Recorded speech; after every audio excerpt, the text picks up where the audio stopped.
අසනවා නම් ඇසිය යුත්තේ කොතෙක් ඇසුවත් වරදක් සිදු නොවන බුද්ධ වචනයමයි. ඉතිරි නොකොට අත්හරිනවා නම් අත්හල යුත්තේ දස අකුසල්මයි. සිත පිරිසිදු කොටගෙන ආරක්ෂා කරනවා නම් ආරක්ෂා කළ යුත්තේ සීලයමයි. සදහවතුනි, ඔබට මේ කරුණ හොඳින් වැටහෙනවා නම් මේ සියල්ල සම්පූර්ණ කිරීමට සුදුසු කාලයයි මේ.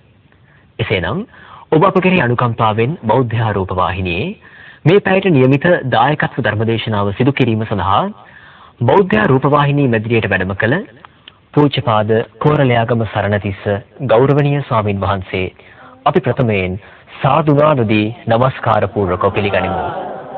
සාදු සාදු සාදු. මේ ධර්මදේශනාව සඳහා සදැහැති දායකත්වය ලබා දෙනවා මාතර පදිංචි ලයනල් ලොකු බෝගහවත්ත මහතා ඇතුළු පවුලේ සැම. සදහැවතුනි, අද ධර්මදේශනාවේ මාතෘකාව අංගුත්තර නිකායේ සිංහ සූත්‍රයයි. ගෞරවනීය දේශකයන්න් වහන්සේ සිංහ සූත්‍රය ඇසුරින් සිදු කරන දෙවන ධර්මදේශනාවයි අද දවසේදී සිදු කරනු ලබන්නේ. එසේනම් ධර්ම ශ්‍රවණයට පෙර තිසරණ සහිත පංචශීලයේ සමාදන් වීම සඳහා අපි සැමොම සාදුනාදදී තෙවරක් নমස්කාර පාඨය කියමු. සාදු සාදු සාදු. අවසරයි ස්වාමින් වහන්සේ. නමෝ තස් භගවතෝ අරහතෝ සම්මා සම්බුද්දස්ස. නමෝ තස් භගවතෝ අරහතෝ සම්මා සම්බුද්දස්ස. නමෝ තස් භගවතෝ අරහතෝ සම්මා සම්බුද්දස්ස. බුද්ධං සරණං ගච්ඡාමි. බුද්ධං සරණං ගච්ඡාමි. ධම්මං සරණං ගච්ඡාමි. ධම්මං සරණං ගච්ඡාමි. සංඝං සරණං ගච්ඡාමි. සංඝං සරණං ගච්ඡාමි. ဒ ුතියම්පි බුද්ධං සරණං ගච්ඡාමි. ဒ ුතියම්පි බුද්ධං සරණං ගච්ඡාමි. ဒ ුතියම්පි ධම්මං සරණං ගච්ඡාමි. ဒ ුතියම්පි ධම්මං සරණං ගච්ඡාමි. ဒ ුතියම්පි සංඝං සරණං ගච්ඡාමි. සංඝං සරණං ගච්ඡාමි. තතියම්පි බුද්ධං සරණං ගච්ඡාමි.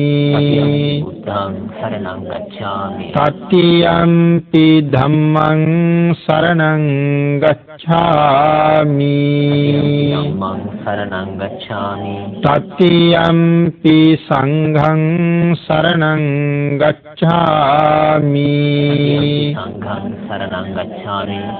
සරණාගමනං සම්පුන්නං ආමන්තේ.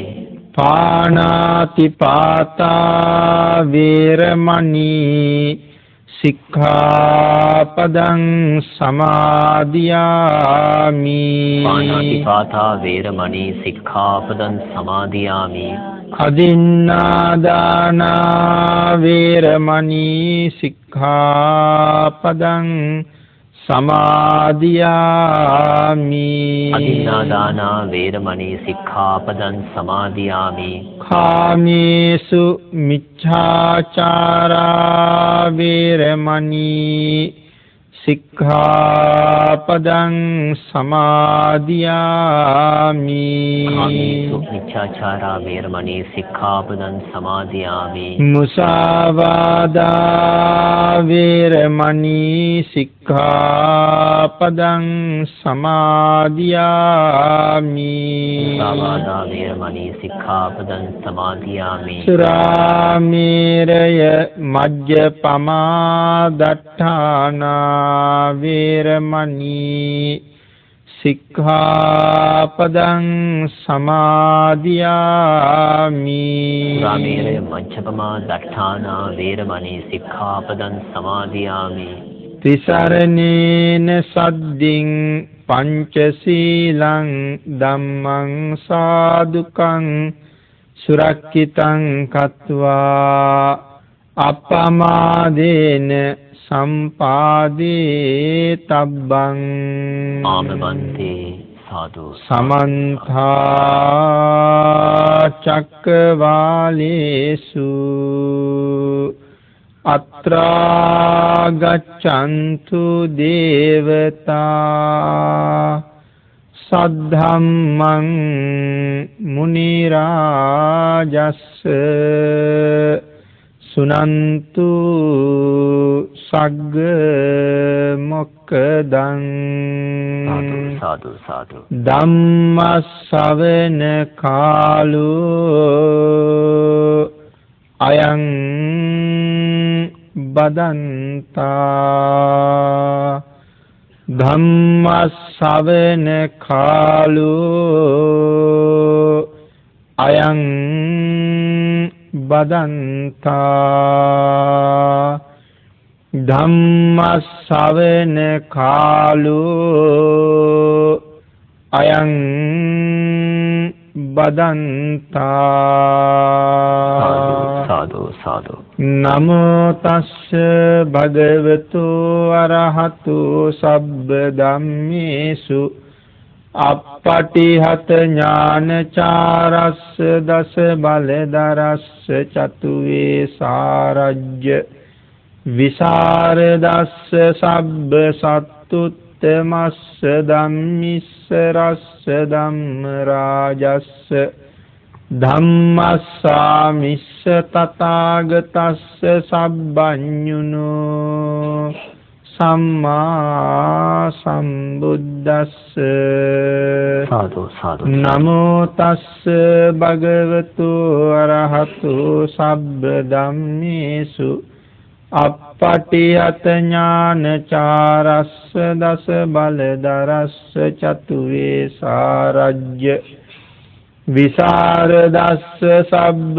සත්තුත්තමස්ස ධම්මිස්සරස්ස ධම්ම රාජස්ස ධම්මස්සාමිස්ස තථාගතස්ස සබ්බඤුනෝ සම්මා සම්බුද්දස්ස සාදු සාදු නමෝ තස්ස භගවතු අරහතු සබ්බ ධම්මේසු අප්පටිහත ඥානචාරස්ස දස බලදරස්ස චතුවේ සාරජ්‍ය විසරදස්ස සබ්බ සත්තුත්තමස්ස ධම්මිස්සරස්ස ධම්ම රාජස්ස ධම්මස්සාමිස්ස තථාගතස්ස සබ්බඤුනෝ සම්මා සම්බුද්දස්ස සාදු සාදු සාදු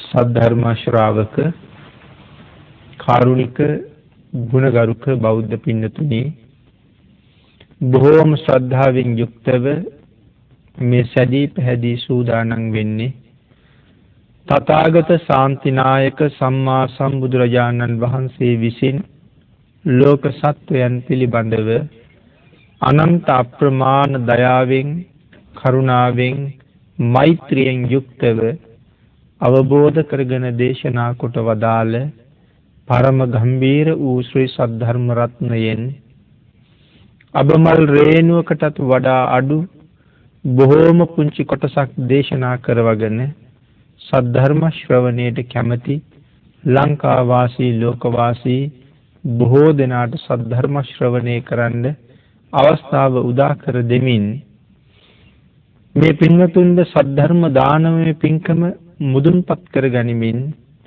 තම තමන්ද සද්ධර්ම ඥානයේද දියුණු කර ගනිමින් මේ සසර කතරින් එතර යන්න භාග්‍යතුන් වහන්සේගේ ධර්මයේ දානය කිරීමත් ශ්‍රවණය කිරීමත් කියන මහානුභාව සම්පන්න කුසලය අත්පත් කරගන්න සූදානම් වෙන මොහොත මේ පින්කමෙන් ලැබෙන අනන්ත අප්‍රමාණ ආනිසංස පිළිබඳව දැනගෙන මේ වාගේ මහ පින්කම් අපි ජීවිතයේ සිදු කරගත යුතුයි කියන උදාර අදිෂ්ඨානයෙන් යුක්තවයි මේ පින්කම සිදු කරන්න මේ පිරිස කටයුතු සංවිධානය කරගත්තේ. එයින් රැස් වෙන උදාරතර වූ පුණ්‍ය සම්භාර ධර්මයන් සංසාර විමුක්තිය උදෙසා පාරමී වේවා කියලා ප්‍රාර්ථනා කරමු. පින්තුනි අද ධර්ම දේශනාවේ මාතෘකාව අංගුත්තර නිකායේ සීහ සූත්‍රයෙන් දේශනාව සිදු කරන්න කල්පනා කළේ. මේ සීහ සූත්‍රය ආරම්භ කරගෙන එක දේශනාවක් අපි මුලින් දේශනා කරන්නට යෙදුනා.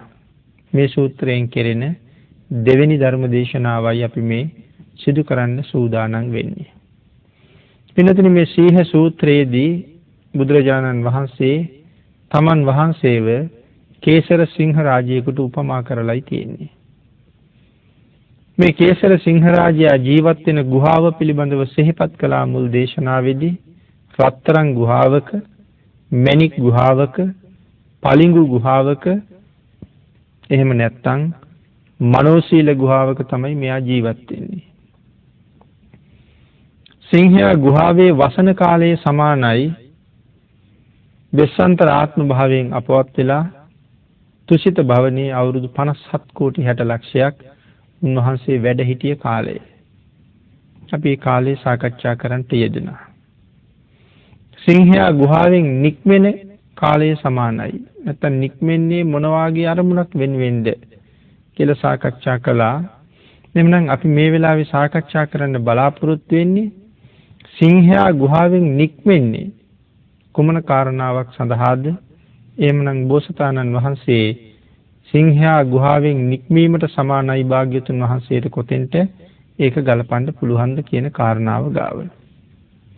සඳහන් කළා මේ සිංහයා ගුහාවෙන් නික්මෙන්නේ කාරණා 4ක් වෙනුවෙන්. බඩගිනි ආපුවම ගුහාවෙන් එළියට එනවා. ගුහාවට අඳුර වැටෙනකොට ගුහාවෙන් එළියට එනවා. ශරීර කෘත්‍ය කරන්න වෙච්චහම ගුහාවෙන් එළියට එනවා. සිංහ දේනුවක් හොයාගෙන යන්න වෙච්චහම ගුහාවෙන් එළියට එනවා. මේ කාරණා 4 සඳහායි සිංහ රජු ගුහාවෙන් එළියට එන්නේ. එනම් භාග්‍යවතුන් වහන්සේ ගුහාවෙන් නික්මෙන කාලයේ සමානයි. පැහැදිලි කරනවා වසර 29ක් ගිහි ජීවිතය ගෙවලා මනුෂ්‍ය ලෝකේ ඉපදිලා අවුරුදු 29ක් ගිහි ජීවිතය ගෙවුවා. එහෙනම් මේ 29 වසරක් ගිහි ජීවිතය ගෙවන කාලයත් සිංහ රජු ගුහාවේ වසන කාලයටම තමයි අයිති වෙන්නේ. තුසිත භවණෙන් චුත වෙලා ගිහි ගෙදර ජීවත් වෙච්ච කාලයම අයිති වෙන්නේ සිංහ රජු ගුහාවේ වැඩ සිටිය කාලයට, ගුහාවේ සිටි කාලයටයි. දැන් කතා කරන්නේ ගුහාවෙන් නික්මීම. එහෙනම් අවුරුදු 29ක් කල මේ ගිහි ගෙදර උන්වහන්සේ ජීවත් වුණා. බෝසතාණන් වහන්සේ. මේ 29ක් කාල පරාසය තුල සුද්ධෝදන මහරජතුමා තමන්ගේ පුතණුවන් ගිහි ගෙදර රඳවා ගැනීම සඳහාම විවිධ උපක්‍රම පාවිච්චි කළා. අප්‍රමාණ සැප සම්පත් සිද්ධාර්ථ කුමාරයා වෙනුවෙන් ලබලා දුන්නා. නමුත් ඒ කිසිම ප්‍රයත්නයක ප්‍රතිඵලයක් අන්තිමට රජුරවන්ට දකින්න ලැබුණේ නැහැ. 29 වසරක් නිමා වෙමින් පවතින ගත වෙනකොට නැත්නම් 28 වසරක් ගෙවිලා ඉවරයි. දැන් 29 වෙනි වර්ෂයයි ගෙවෙන්නේ. මේ කාලේ දෙවියන් විසින් කල්පනා කළා බෝසතාණන් වහන්සේ දැන් ගිහි ගෙයින් නික්මෙන්න කාලයයි. පෙර නිමිති 4ක් දැකලා තමයි ගිහි ගෙයින් නික්මෙන්නේ කියලා මුල් කාලේ නිමිත්ත පාඨකයන් විසින් කරුණු සඳහන් කරලා තිබුණා. 4 පෙර නිමිති දැකලා තමයි ගිහි ගෙදරින් පිට වෙන්නේ කියලා. දෙවියන් කල්පනා කළා මේ අප්‍රමාණ සැප අතර උන්වහන්සේ හිර කරලා තියාගත්තොත් උන්වහන්සේ ආපු කාරණාව සිද්ධ වෙන්නේ නැහැ. දැන් සුදුසු කාලයයි. ඒ නිසා උයනට යන්න පිටත් වෙන වෙලාවේ මේ තාමත් 28 වෙනි අවුරුද්දේ උයනට යන්න පිටත් වෙන එක දවසක දෙවිවරු තමයි ලෙඩෙකුගේ වෙස් ගත්තේ. දෙවි කෙනෙක් තමයි ලෙඩෙකුගේ වෙස් අරගෙන ඉස්සරහට ආවේ. මේ ජීවිතයේ පළවෙනි වතාවට ලෙඩෙක් දකින දවස. මොකද සුද්ධෝදන රජු රාජ්‍යයේ හිටපු සියලුම ලෙඩ වෙන අය අතුල් නගරෙන් පිට කරලා ඉන්නේ. සිද්ධාර්ථ කුමාරයාට දකින්නේ නැහැ එහෙම කෙනෙක්. නමුත් එදා දැක්කා. චන්න අමාත්‍යාගෙන් අහනවා චන්න අර කවුද? මේ කවදාවත් දැකලා නැති කෙනෙක්. ඒ වෙලාවේ චන්න තමයි පැහැදිලි කරලා දෙන්නේ ඒ කවුද කියලා. එහෙනම් මමත් ලෙඩ වෙනවද චන්න? ඔබ වහන්සේ දවසක ඔය වගේම ලෙඩ වෙනවා. එතකොට මම මේ ගෙවන ජීවිතේ මොකද්ද? පුදුම කලකිරීමක් ඇති වුණා. කලකිරීමක් ඇති වෙලා මාලිගාවට ගියා. එදා උයනට ගියේ නෑ. මාලිගාවට ගිහිල්ලා මේ කලකිරීම මතම කටයුතු කරන්න යෙදුණා. එතකොට සුද්ධෝදන රජුරෝ දන්නවා අද උයනට යන්න ගිහිල්ලා ඇයි මගදී ආපහු ආවේ? එහෙනම් ලෙඩ දැක්කා. එhmenan රජුරවන්ට මතක් වෙන්නේ ඇති පෙර නිමිති 4ක් දැකලා තමයි පිට වෙනවා කියලා කිව්වේ. එහෙනම් මොනතරම් රැක්කත් පළවෙනි නිමිත්ත දැකලා. රජුරෝ වෙනදට වඩා ආරක්ෂක විධිවිධාන පවා තර කෙරුවා. අනික් නිමිති නම් පේන්න තියෙන්න එපා කියලා. 4 මාසයක් අය උයනට ගියේ නෑ. 4 මාසයක් ඇවෑමෙන් තමයි ආය උයනට යන්න පිටත් වුණේ. එදා උයනට යන්න මගට යනකොට මහල්ලෙක් දැක්කා. කෙස් පැහිලා, රැවුල් පැහිලා, ඇඟරලි වැටිලා, කුදු වෙලා, හැරමිටියක් අරගෙන බොහෝම අපහසුයෙන් මාර්ගයේ යන මහල්ලෙක්. චන්නගෙන් ඇහුවා චන්න මේ කවුද කියලා. චන්න කරුණු පැහැදිලි කළා ඒ මහල්ලෙක්. මමත් මහලු වෙනවද චන්න? ඔබ වහන්සේත් ඒකාන්තයෙන්ම දවසක මහල්ලෙක් බවට පත් වෙනවා. එදත් තවත් කලකිරුණා. එදත් උයනට ගියේ නෑ. එදත් ආපහු ගියා.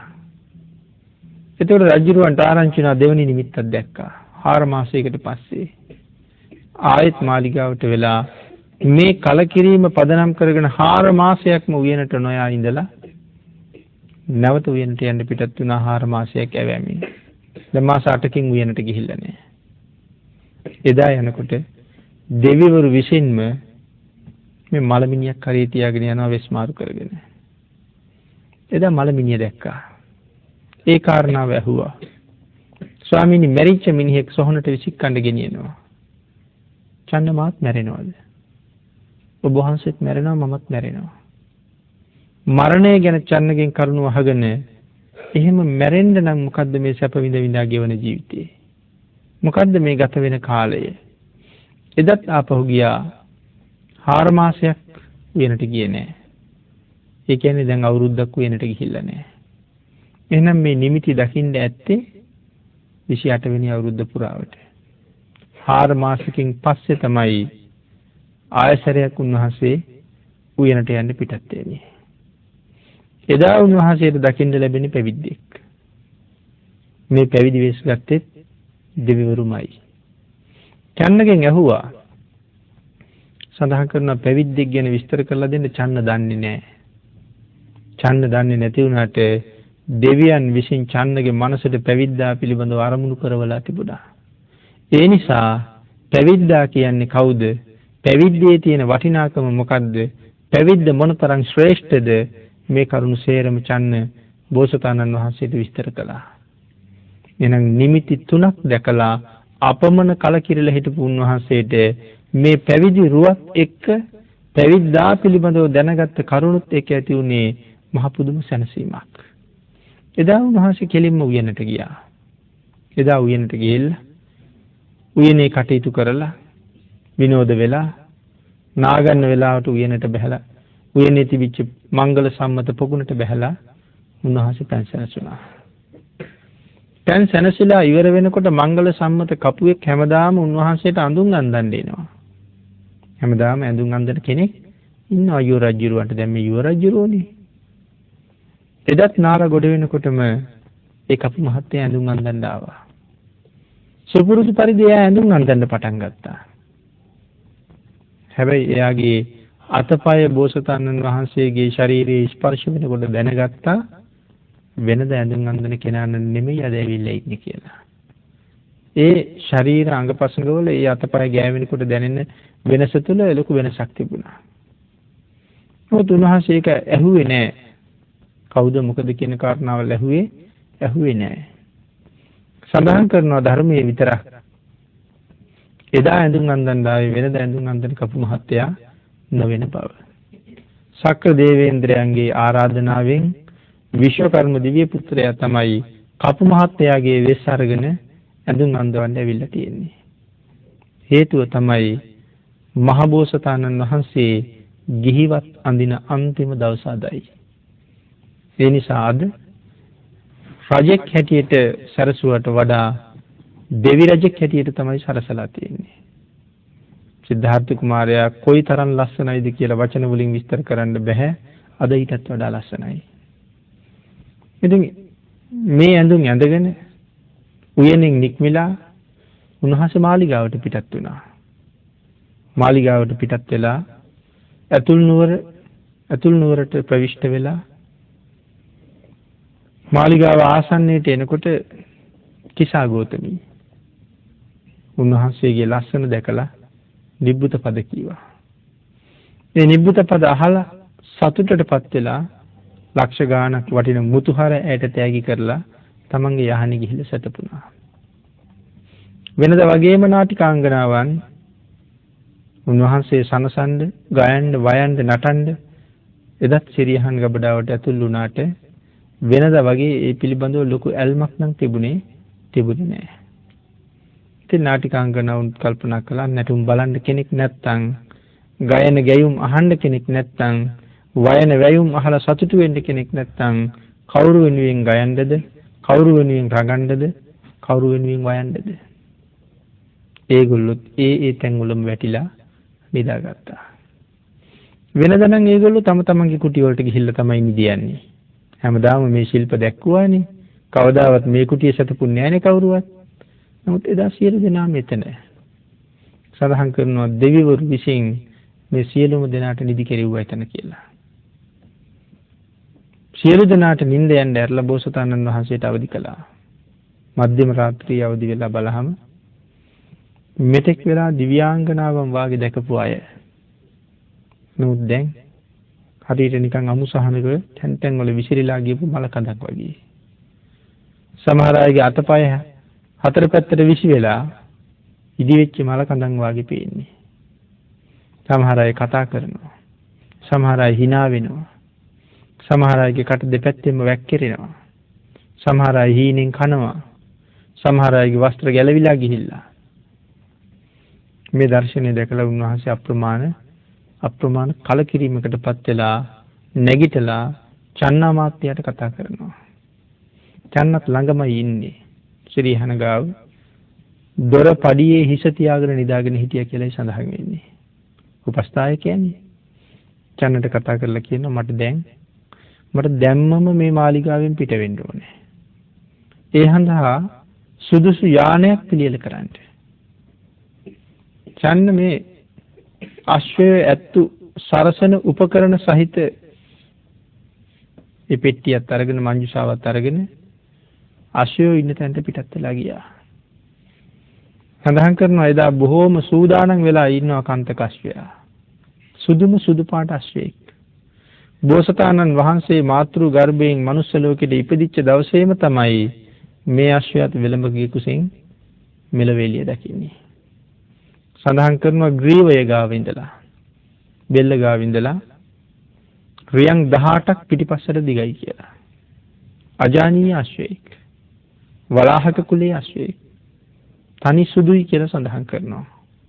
එයා සූදානම් වෙලා ඉන්නවා මේ ගමනට. ඒ නිසා චන්න මෙයාව තමයි සරසන්නේ. සරසුගෙන අරගෙන ඇවිල්ලා බෝසතාණන් වහන්සේට සඳහන් කළා ස්වාමීනි අපි සූදානම්. බෝසතාණන් වහන්සේ සියලු දොරවල් ඉබේ ඇරෙනවා. දොර ගාවට යනකොට දොර ඇරෙනවා. ඒ කියන්නේ දෙවියන් විසින් සියලුම දොරවල් අරිමින් දෙනව පිට වෙන්නේ. උන්වහන්සේ යසෝදරා දේවීන් වහන්සේ ළඟට ගියා. ඇය සතපෙන සිරිහන් ළඟට ගිහිල්ලා ඒ දොරත් ඇරුණා.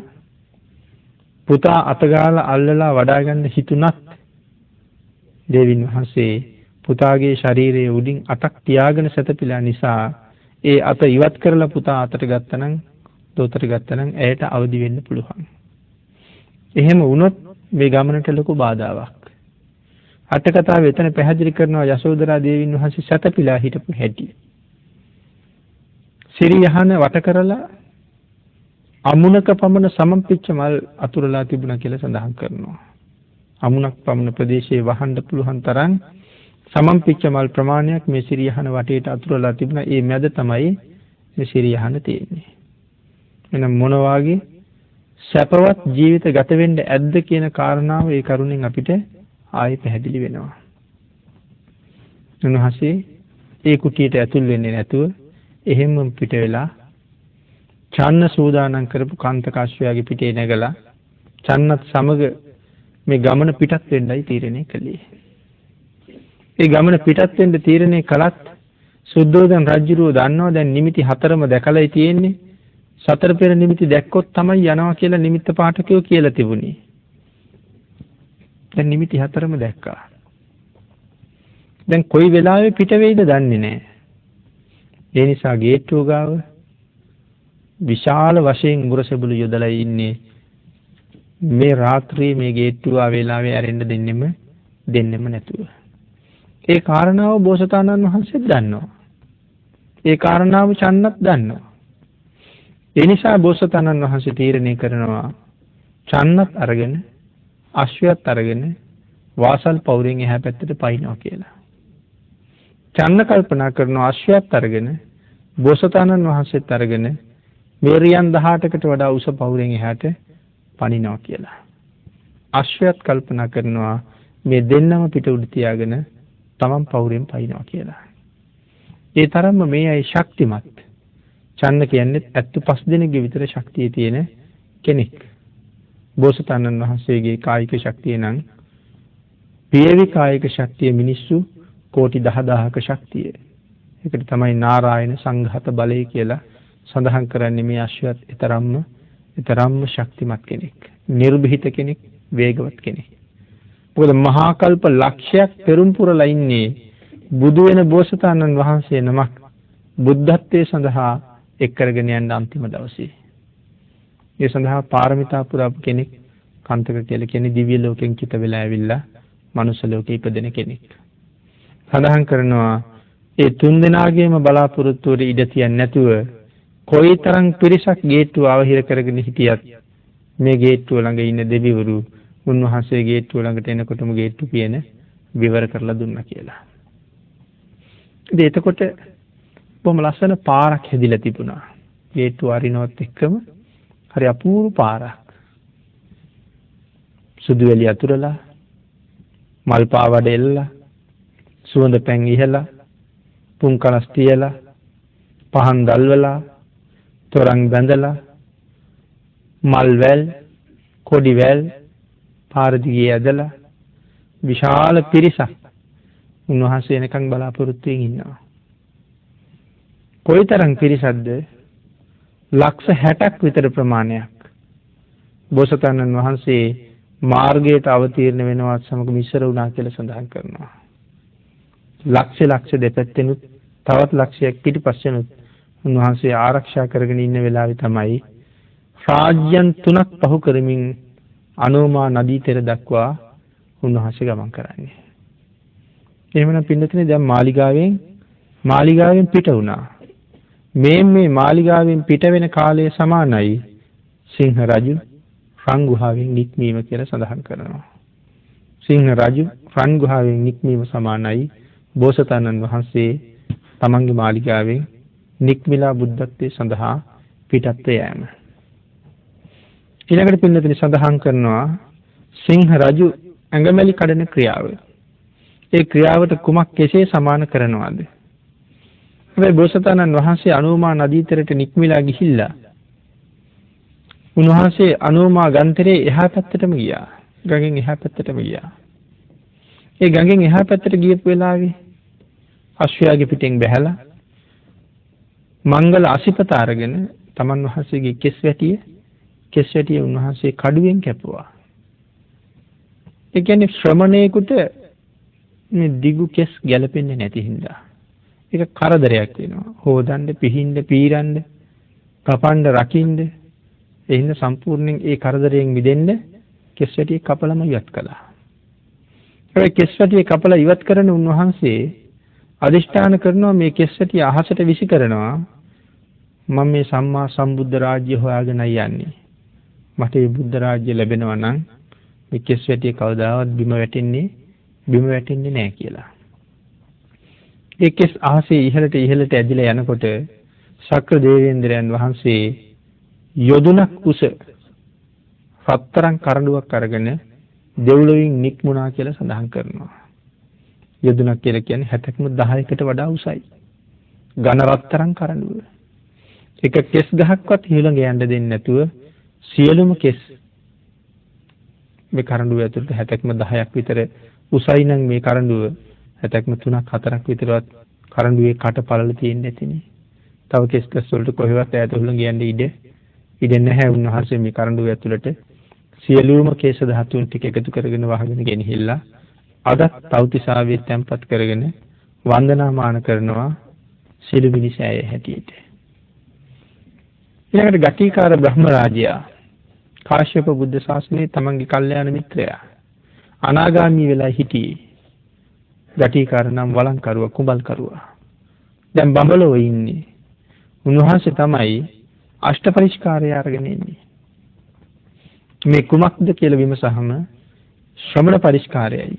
මේ පැලඳගෙන ශ්‍රමණේක් වෙන්න. ඒ පිරිකර බාර අරගෙන ඒ චීවර සංගලෙන් උන්වහන්සේ සරසුණා. ශ්‍රමණේක් වුණා.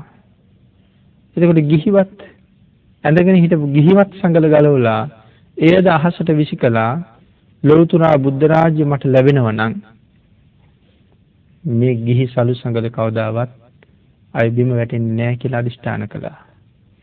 මේ සලු සංගල අහසට ඇදිලා යනකොට ඉහළට යනකොට සඳහන් කරනවා මහා බ්‍රහ්මයා බඹලුවින් නික්මුණා කියලා. යොදුන් 3ක් උස කරඬුවක් අරගෙන නික්මිච්ච බවයි සඳහන් කරන්නේ. කියන්නේ සතපුම් 30කට වඩා උසයි මේක නරතරන් කරඬුව. මේ කරඬුව ඇතුලේ තමයි සලු සංගල තැන්පත් කරගෙන අදත් බඹලුව තියලා සලුමිනි සෑය කියලා වන්දනා කරන්නේ. බෝසතාණන් වහන්සේ අනුපියාඹ වනයේට පිටත් වුණා. දවස් කීපයක් 7කට ආසන්න කාලයක් අනුපියාඹ වනාන්තරේ උන්වහන්සේ විවේකීව කල්ගත කළා. ඉන් පස්සේ තමයි 7 වෙනි දවසේ රජගහනුවරට පින්නපාති වැඩි. රජගහනුවරට පිණිසුඟා වැඩියහම බොහෝම ලස්සන තවුසෙක්. මේ මිනිස්සු මෙච්චර ලස්සන තරුණ මනුෂ්‍ය රූපයක් කවදාවත් දැකලා නැහැ. දිලිසෙනවා, රැස් විහිදෙනවා, දෙතිස් මහා පුරුෂ ලක්ෂණ වලින් යුක්තයි. පුරුෂ ලක්ෂණ 32කින්ම යුක්ත පුද්ගලයෙක් කවදාවත්ම දැකලා තිබෙන්නේ නැති නිසා මේ ඇයට මහා පුදුමයි. ඒ නිසා සියලු දෙනාම දන් දෙනවට වඩා ලස්සන බලවල පිටිපස්සෙන් එනවා. ඒ නිසායි කල්පනා කළේ මේ දෙවියෙක්ද, මේ ගාන්ධර්වයෙක්ද, මේ බ්‍රහ්ම රාජයෙක්ද, මේ යක්ෂයෙක්ද, මේ විදිහට සැක මුසුව කල්පනා කර කර බිම්බිසාර රාජමාලිගාවටත් ඒ පණිවිඩය යවලා තිබුණා. අරුම පුදුම තවුසෙක් අද රජගහනුවර සැරිසරනවා කියලා. බිම්බිසාර රජුත් පිටත් වෙලා ආවා. රජු ඇවිල්ලා පිරිසගෙන් අහුව කොයි කියලා. ස්වාමීනි මෙන්න මේ පැත්තට ගියා. රජු තමන්ගේ පිරිසත් එක්ක ඒ පැත්තට ගියා. සඳහන් කරනවා බෝසතාණන් වහන්සේ පාණ්ඩව ගිරි කියන පර්වතයේ පාමුල වාඩි වෙලා සිඟාගත්ත දානි ටික වළඳනවා කියලා. මාලිගාවෙන් පිට වෙලාවට පස්සේ පළවෙනි වතාවට ආහාර ගන්න සූදානම් වෙන වෙලාව. මෙතෙක් වළඳලා තිබුණු සුද්ධෝදන මාලිගාවේ සුවඳ ඇල්හාල් බත් වලින් යුක්ත ප්‍රණීත ආහාරයක් අද තියෙන කලවම් වෙච්ච මිශ්‍ර වෙච්ච ආහාරයක් පිළිකුලක් ඇති වුණා. නමුත් නැවත හිත හදාගත්තා අදින් පස්සේ වළඳන්නෙම මෙවන් ආහාරය. පිළිකුල යටපත් කරලා උන්වහන්සේ ආහාර වැළඳුවා. ආහාර වළඳනකන් බිම්බිසාර රජුගේ නිශ්ශබ්ද විශ්තියා. වළඳලා ඉවර වුණාට පස්සේ බිම්බිසාර රජු ළඟට ගිහිල්ලා කතා කරලා සුද්ධෝදන රජුගේ එකම පුතා කියලා දැනගත්තට පස්සේ රාජ්‍යයෙන් භාගයක් ඒ පුතාට පැවරුවා. එහෙම නැත්නම් රාජ්‍යයෙන් භාගයක් ගන්න යුද්ධ කරන්න වෙනවා. නිකම්ම નિરાයාසයෙන්ම සිද්ධාර්ථ කියන නමට මේ විශාල රාජ්‍යයෙන් භාගයක් පැවරුවා. ප්‍රතික්ෂේප කළා මහරජය මීට වඩා දැවැන්ත රාජ්‍යයක් අතහැරලා. එදා මාලිගාවෙන් පිට වෙච්ච දවස් ඉඳලා දින 7ක් වගේ කාලයකින් ලැබෙන්න තිබිච්ච චක්‍රවර්ති රාජ්‍ය දාත හැරලා දාලා මම පිට වෙලා ආවේ බුද්ධ රාජ්‍ය හොයාගෙන යන්න. මට මේ රාජ්‍යවල වැඩක් නැහැ. ආන් ඒ වෙලාවේ තමයි රජුරු ආරාධනාවක් කළේ කුමරුනි ඔබ හොයන බුද්ධ රාජ්‍ය ඔබට ලැබුණ දවසේ ඉස්සරලාම මගේ රාජ්‍යයට වඩින්න කියලා මං ආරාධනා කරනවා කියලා රජු ප්‍රථම වතාවට බුදු වෙන්නත් කලින් බෝසතාණන් වහන්සේට ඒ ආරාධනාව කළා. රජුරවන්ට ප්‍රතිඥාවක් දුන්නා. බුදු වෙනාට පස්සේ ඉස්සරලාම රජගහ නුවරට වඩින්න. එහෙම ප්‍රතිඥාවක් දීලා උන්වහන්සේ වැඩම කරන්නට යෙදුණා. එහෙනම් සිංහ රජු ගුහාවෙන් නික්මෙනවා කියන කාරණාව මෙතෙන්ට එනකන් භාග්‍යතුන් වහන්සේ සාකච්ඡා කරලා තියෙනවා. ඊළඟ කාරණාව කියන්නේ මේ සිංහ රජු ගුහාවෙන් එළියට ඇවිල්ලා ඇඟමැලි කඩනවා. එහෙනම් සිංහ රජු ඇඟමැලි කඩන ක්‍රියාවට සමානයි බෝසතාණන් වහන්සේගේ කොතෙන්ද කොයි විදිහට සම්බන්ධ වෙන කාරණාවද කියලා සාකච්ඡා කරනවා. බිම්බිසාර රජුරවන්ට ප්‍රතිඥා දීලා ආලාර කාලාම, උද්දකාර රාමපුත්ත, භාර්ගව ආදී තවුසන් ළඟට උන්වහන්සේ ගියා. ඒ තවුසන් ළඟ තිබිච්ච දේවල් නැත්නම් තවුසන් ප්‍රගුණ කරලා තිබිච්ච භාවනා ක්‍රම වලින් තමන් වහන්සේ හොයන සම්මා සම්බුද්ධත්වයේ හොයාගන්න බැරි බව උන්වහන්සේ මනාව දැනගත්තා. ඒ නිසා සියලු දෙනාගෙන්ම මිදිලා උන්වහන්සේ තනියම ධ්‍යාන භාවනා වඩන්න පටන් ගත්තා. ඒ කාලේ ඉන්දියාවේ බොහෝම ජනප්‍රියයි මේ ශරීරයට දැඩි දුක් දෙන ක්‍රමය. උන්වහන්සේත් ඒ ක්‍රමයම අනුගමනය කෙරුවා. අවුරුදු 6ක් දුෂ්කර ක්‍රියාව කළා. 6 අවුරුද්දක් දුෂ්කර ක්‍රියාව කරලත් අප්‍රමාණ දුක් වේදනාවන්ට උන්වහන්සේ මුහුණ දීලා තමන් බලාපොරොත්තු වෙච්ච දේ ඒන් මුදුන්පත් නොවන බව උන්වහන්සේ 6 අවුරුද්දකට පස්සේ අවබෝධ කළා. එහෙමනම් නැවත මධ්‍යම ප්‍රතිපදාවට යා යුතුයි. බෝසතාණන් වහන්සේ නැවත පිණ්ඩපාතේ වැඩියා. දන් වැළඳුවා. උපස්ථානයේ හිටපු අය උන්වහන්සේ අතහැරලා යන්න ගියා. නමුත් එදා ශරීරයේ තිබුණ හැටි ශරීරත් මහරහතන් වහන්සේට පැහැදිලි කරනවා පස්සේ සූත්‍ර දේශනාවල් වල. සාරිපුත්ත බඩපොත්ත අත ගන්නකොට කොඳු වැට අතුව තමයි කොඳු වැට පිළිය තමයි යහුනේ. කොන්ද අත ගන්නකොට බඩපොත්ත යහුනේ. අතපය හිස පිරිමදිනකොට මේ කෙස් ගස් මැරිලා ඒවා ගැලවිලා හුලඟ යනවා. එහෙම ජීවිතයක් මට තිබුණේ. නමුත් උන්වහන්සේ ආහාර වළඳමින් නැවත කය යථා තත්ත්වයට පත් කරගන්න විට යට ගිහිල්ලා තිබිච්ච දෙදිස් මහා පුරුෂ ලක්ෂණ ආයෙත් මතුවෙන්න පටන් ගත්තා. ශරීරයේ ශක්තිමත් වෙන්න පටන් ගත්තා. රැස් විහිදෙන්න පටන් ගත්තා. දිලිසෙන්න පටන් ගත්තා ශරීරයේ පෙර වගේම නැවතත්. බෝසතාණන් වහන්සේ දුෂ්කර ක්‍රියා කරපු ප්‍රදේශයේ ක්‍රමක්‍රමයෙන් ඉක්මවමින් උන්වහන්සේ ටිකෙන් ටික දැන් ගයාවේ බෝධි මූලයේ හොයාගෙනයි මේ වඩින්නේ. මේ කාලේ රාත්‍රියේ හීන 5ක් දැකලා තිබුණා. මේ හීන වලින් මනාව තහවුරු කරලා තියෙන තමන් වහන්සේ ඒකාන්ත වශයෙන්ම සම්මා සම්බුද්ධත්වයේ ලබනවා කියලා. මේ වඩින ගමන අතරතුර උන්වහන්සේ මේ සේනානී කියන නියංගමේ තිබිච්ච නුගරුකක් මුල නතර වුණා.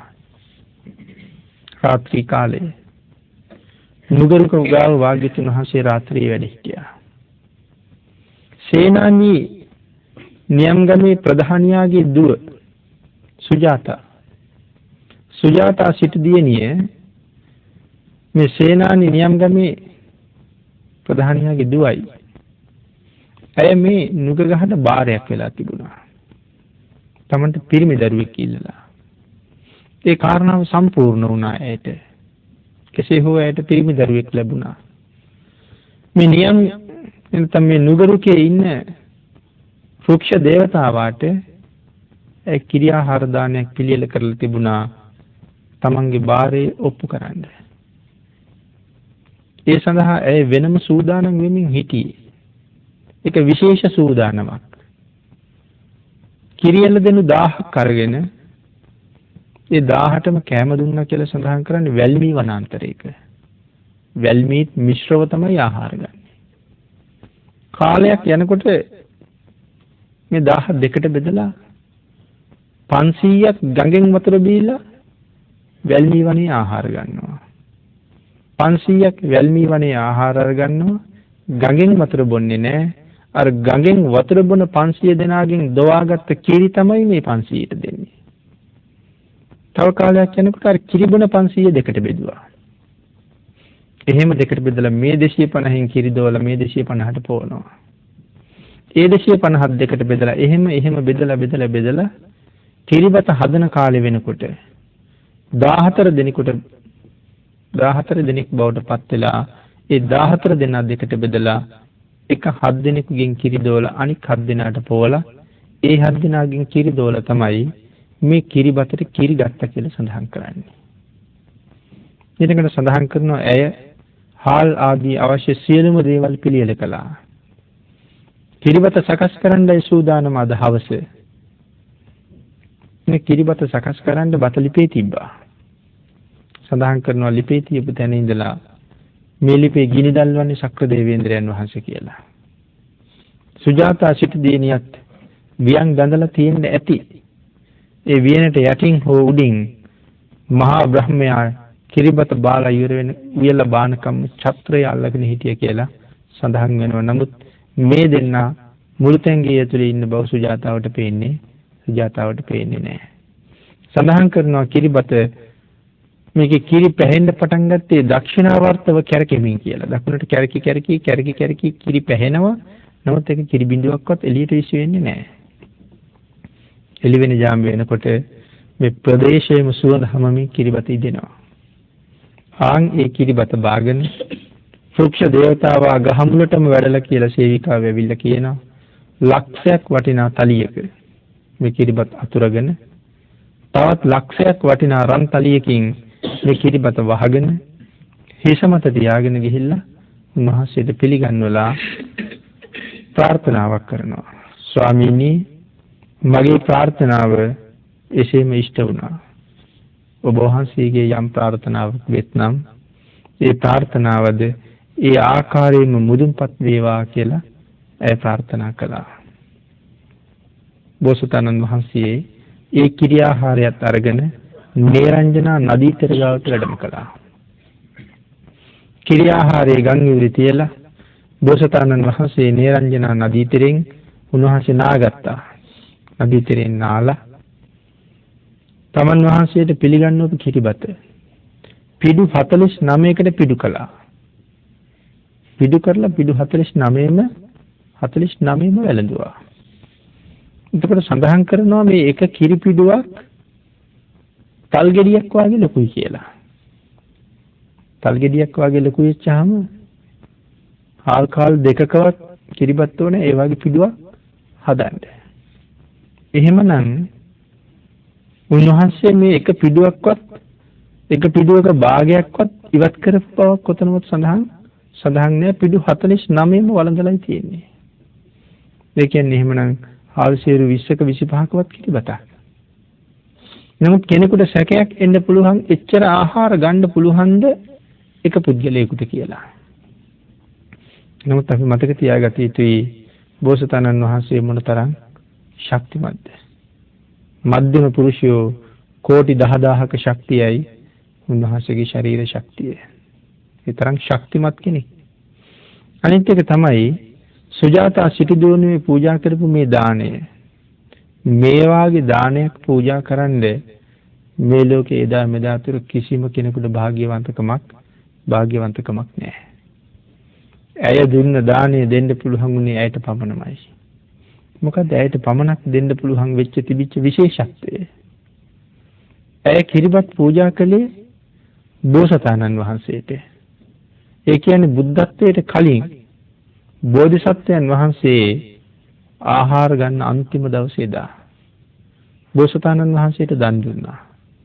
පිටු 49කට පිටු කරලා වැළඳුවේ බුද්ධත්වයෙන් පස්සේ සත්සතිය වෙනවා. ඒ සත්සතිය තුල භාග්‍යතුන් වහන්සේ පිණ්ඩපාතේ වඩින්නේ පිඬුසිඟා වඩින්නේ නැහැ. ආහාර වළඳන්නේ නැහැ. එහෙමනම් අලුත්ම බුදුරජාණන් වහන්සේ දැන් බෝසතාණන් වහන්සේ අද දවල්ට දන් වැළඳුවා.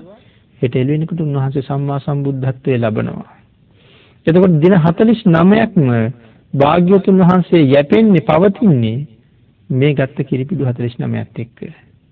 එහෙනම් බෝසතාණන් වහන්සේටත් අලුත්ම බුදුරජාණන් වහන්සේටත් දන් දෙන්න සුජාතාව කරලා තිබිච්ච පින මේ ලෝකෙ වෙන කවුරුවත් කරලා නැහැ.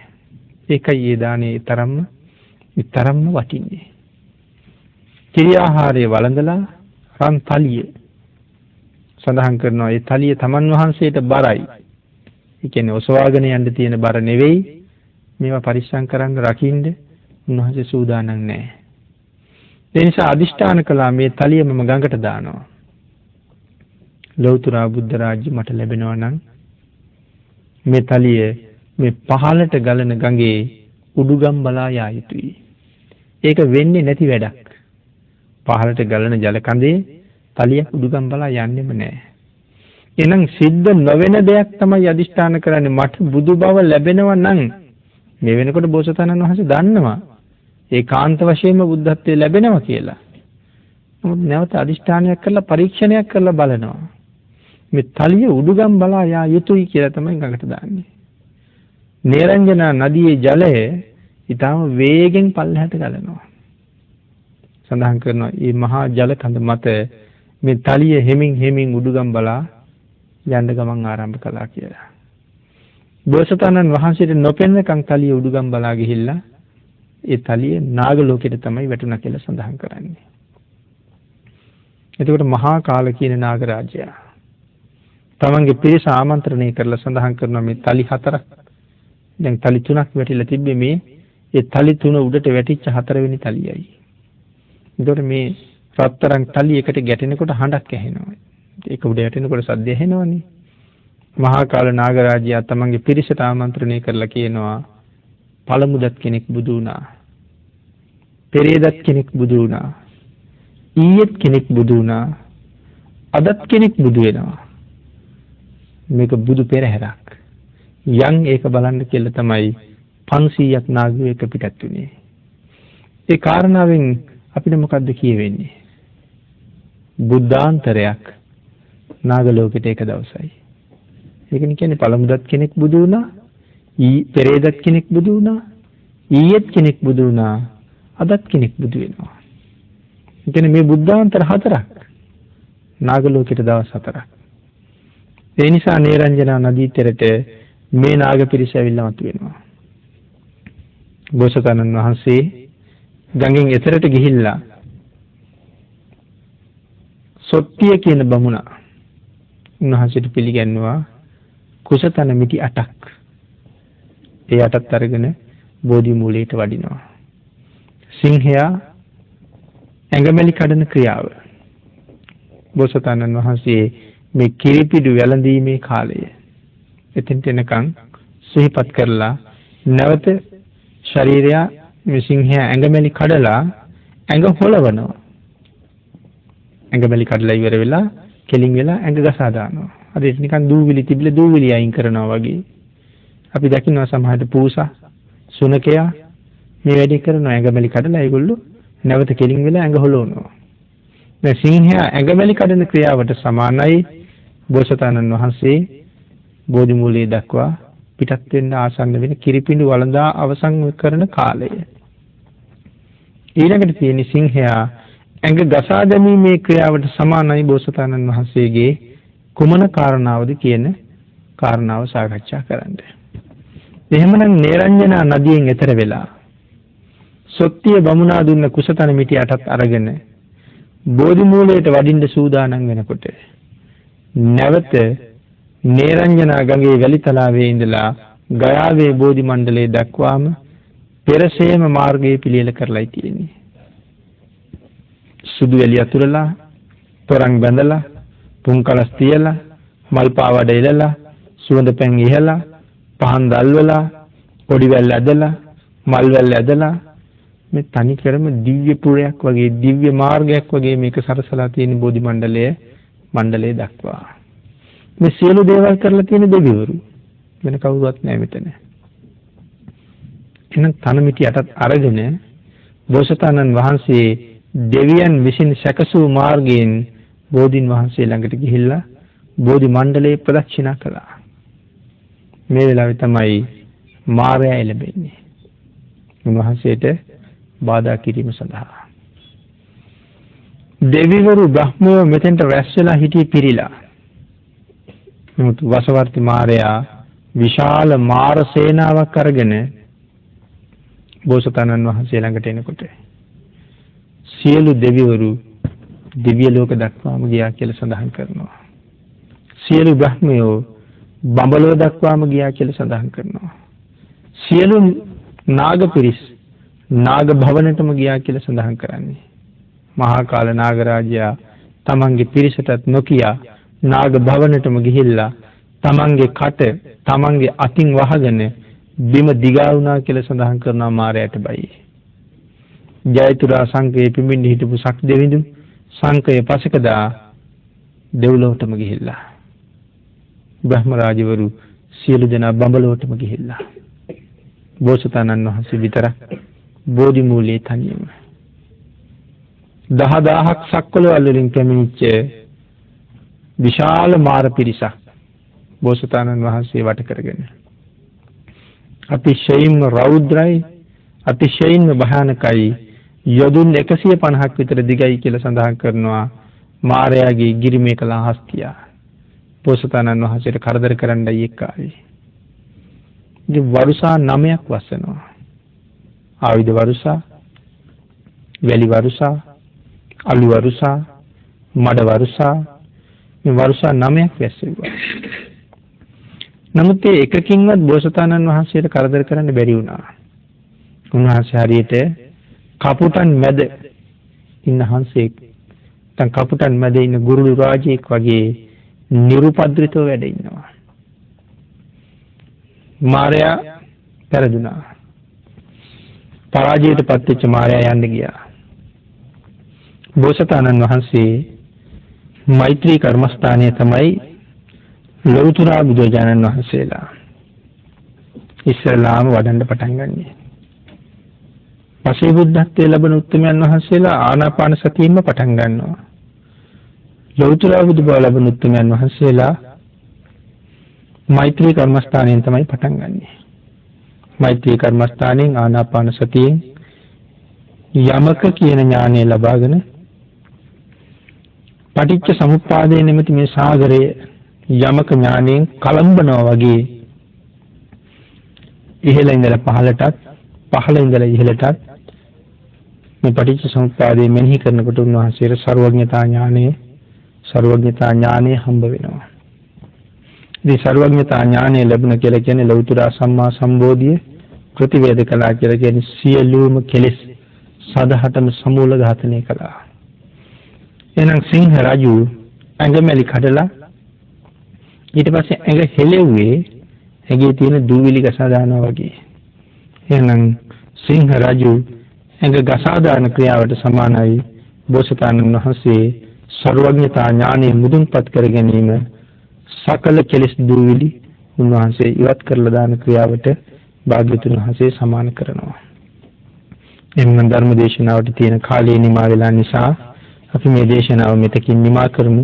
සීහ සූත්‍රයෙන් තවත් එක දේශනාවක් ඉදිරියට සිදු කරන්න ඉඩ තිබෙමි.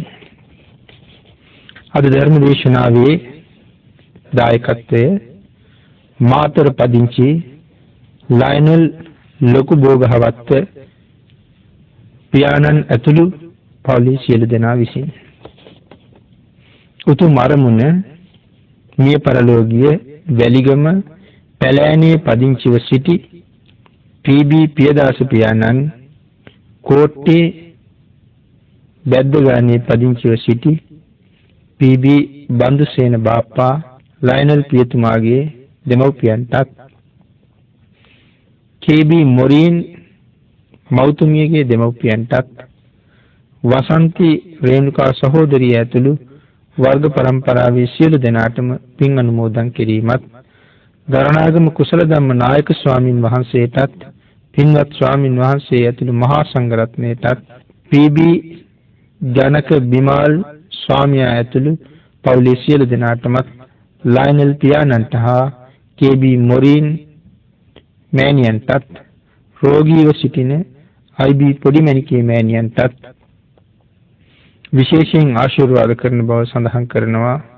ඊට අමතරව පින්වත් ස්වාමින් වහන්සේගේ දෙමව්පියන්ටත් පැමිණ සිටින ඥාති මිත්‍රාදී සියලුම දෙනාටමත් බෞද්ධ නාලිකාවේ කාර්ය මණ්ඩලයේ සියලු දෙනාටමත් රට ජාතිය ආරක්ෂා කරන්නා වූ දේශ හිතේශී ජනනායකයින් සියලු දෙනාටමත් සියලු රටවාසී ලෝවාසී සැමටත් උතුම් වූ චතුරාර්ය සත්‍ය ධර්මය අවබෝධ වීම පිණිසත් මේ ධර්ම දානමය කුසලය හේතු වේවා කියලා ප්‍රාර්ථනා කරනවා. අපි සියලු දෙනාම රැස් කරගත්ත මේ සියලුම කුසලානිසංසයන්ගේ බලයෙන් බෞද්ධ මාධ්‍ය ජාලයේ නිර්මාතෘ සහ සභාපති අතිගරු දරණාගම කුසල ධම්ම නායක ස්වාමින් වහන්සේට ඉක්මන් සුවය නිදුක් නිරෝගී භාවයේ චිරජීවනයේද උදාපත් වේවා කියලා අපි ආශිර්වාද කරමු. ආකාශත්ථා ච බුම්මත්ථා දේවා නාග මහිද්దికා පුඤ්ඤන්තං අනුමෝදිත්වා චිරං රක්ඛන්තු ලෝක ශාසනං දේවෝ වස්සතු කාලේන සස්ය සම්පatti හෝතු ච පීතෝ භවතු ලෝකෝ ච රාජා භවතු ධම්මිකෝ.